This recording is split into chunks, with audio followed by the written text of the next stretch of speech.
जरा सोचिए, 48 दिन की भूख, 48 दिन की प्यास, एक ऐसी हालत जब इंसान की सहन शक्ति की हर सीमा टूट चुकी हो। ये कहानी सिर्फ एक परीक्षा की नहीं, बल्कि मानवता की सबसे बड़ी कसौटी की है। 48।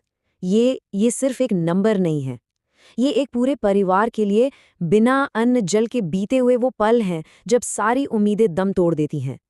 ये 48 दिनों का एक अंतहीन इंतजार था। सोच कर देखिए, जब शरीर जवाब दे चुका हो, उम्मीद पूरी तरह मर चुकी हो और ठीक तभी 49वें दिन सामने खाना आ जाए। लेकिन ये अंत नहीं था। अरे, ये तो असली परीक्षा की बस एक शुरुआत थी। तो चलिए मिलते हैं राजा रंतिदेव से।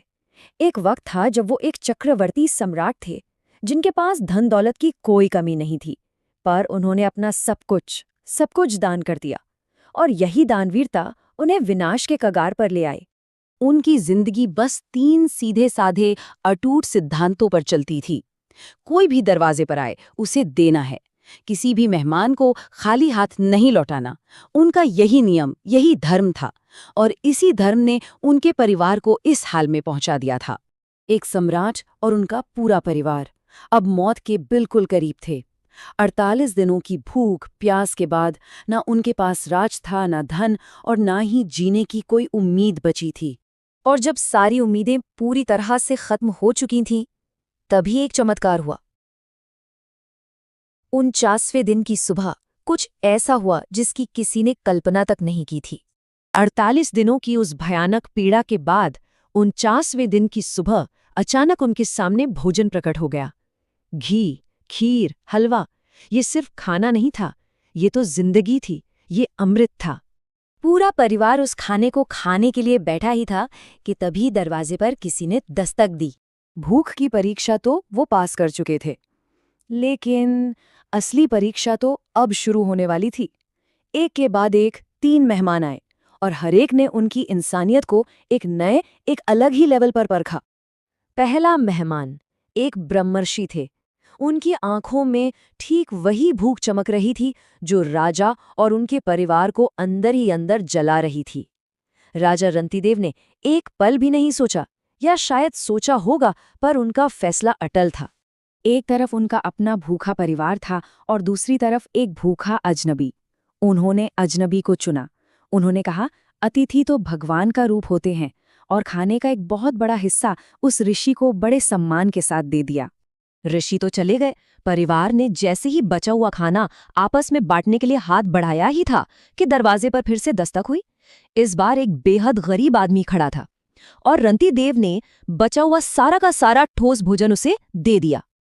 अब खाना पूरी तरह से खत्म हो चुका था।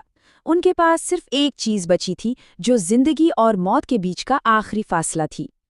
अब सिर्फ पीने के लिए थोड़ा सा पानी बचा था, बस इतना कि किसी एक की प्यास बुझ सके। परिवार का हर सदस्य प्यास से तड़प रहा था। राजा ने सोचा कि चलो इसे ही आपस में बांट लेते हैं। लेकिन जैसे ही वो पानी पीने ही वाले थे, एक तीसरा मेहमान आ गया। एक चांडाल, जिसकी हालत मरने जैसी थी, जो प्यास से लगभग बेहोश हो चुका था। उसने दया की भीख मांगी। बिना एक पल भी सोचे राजा रंतिदेव ने वो पानी का बर्तन उस आदमी को दे दिया। लेकिन इसके बाद उन्होंने जो महसूस किया और जो कहा, वही इस पूरी कहानी का दिल है। उनकी आंखों में आंसू थे, पर वो दुख के नहीं थे, वो परमानंद के थे। उन्होंने प्रार्थना की, हे प्रभु, मुझे कोई सिद्धि या मोक्ष नहीं चाहिए, मुझे कोई सांसारिक सुख नहीं चाहिए, बस इतनी शक्ति देना कि मैं दुनिया के सारे जीव जंतुओं का दुख अपने अंदर ले सकूं, ताकि वो सब दर्द से मुक्त हो जाएं। उनकी ये प्रार्थना ऐसी थी जिसने पूरे ब्रह्मांड को हिलाकर रख दिया, और फिर जो हुआ उसकी तो किसी ने कल्पना भी नहीं की होगी। वो भूखे, गरीब और प्यासे लोग असल में साधारण इंसान थे ही नहीं। वो एक माया थी, एक दिव्य नाटक का हिस्सा थे जो रचा जा रहा था। और फिर अचानक वो तीनों अपने असली रूप में प्रकट हुए। वो कोई साधारण मेहमान नहीं थे, वो तो स्वयं त्रिदेव थे। ब्रह्मर्षि के रूप में थे भगवान ब्रह्मा, उस गरीब आदमी के रूप में भगवान विष्णु, और उस प्यासे व्यक्ति के रूप में स्वयं भगवान महेश। वो राजा रंतिदेव की आखिरी और सबसे बड़ी परीक्षा लेने आए थे। भगवान ने कहा, रंतिदेव, ये तुम्हारी अंतिम परीक्षा थी। 48 दिन भूखे रहने के बाद भी तुमने अपने लिए पानी की एक बूंद तक नहीं रखी। तुम्हारी करुणा इतनी महान है कि तुमने हमें ही जीत लिया है, तुमने हमें खरीद लिया है। तो इस परम बलिदान और इस असीम करुणा का फल क्या मिला? क्या उन्हें उनका राजपाट वापस मिला या सोना चांदी? नहीं, पुरस्कार इससे कहीं कहीं ज्यादा बड़ा था।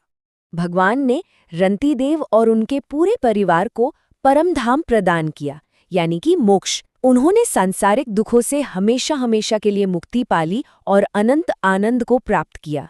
राजा रंतीदेव की ये कहानी हमें एक आईना दिखाती है। देखिए, जब हमारे पास सब कुछ होता है तब देना बहुत आसान होता है, लेकिन जब हमारे पास कुछ भी नहीं बचता, उस वक्त हम असल में क्या हैं? उन्होंने तो अपनी अंतिम परीक्षा पास कर ली। सवाल ये है कि क्या हम कर पाते?